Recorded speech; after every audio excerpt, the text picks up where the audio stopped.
નમસ્કાર મિત્રો, હું ડૉક્ટર પિયુષ ચાવડા આ યુટ્યુબના માધ્યમથી ઘણા સમય બાદ આપ સૌ વચ્ચે ઉપસ્થિત થયો છું.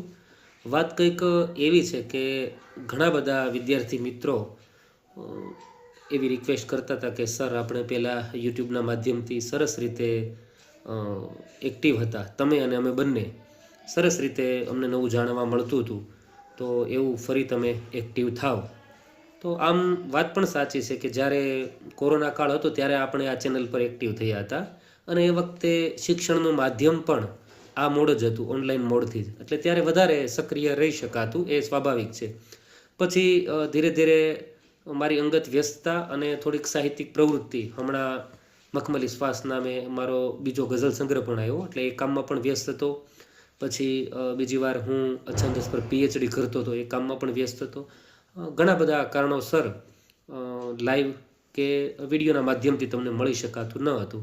પરંતુ હવે એમ થાય છે કે જુદી જુદી સ્પર્ધાત્મક પરીક્ષા કે ગુજરાતી વ્યાકરણ કે ગુજરાતી વિષય જે સ્પર્ધાત્મક પરીક્ષા સાથે જોડાયેલો છે, તો એની વાત ભલે આપણે લાંબા વિડીયો ન મૂકીએ પણ થોડી થોડી વાત સમયાંતરે મૂકતા રહીએ.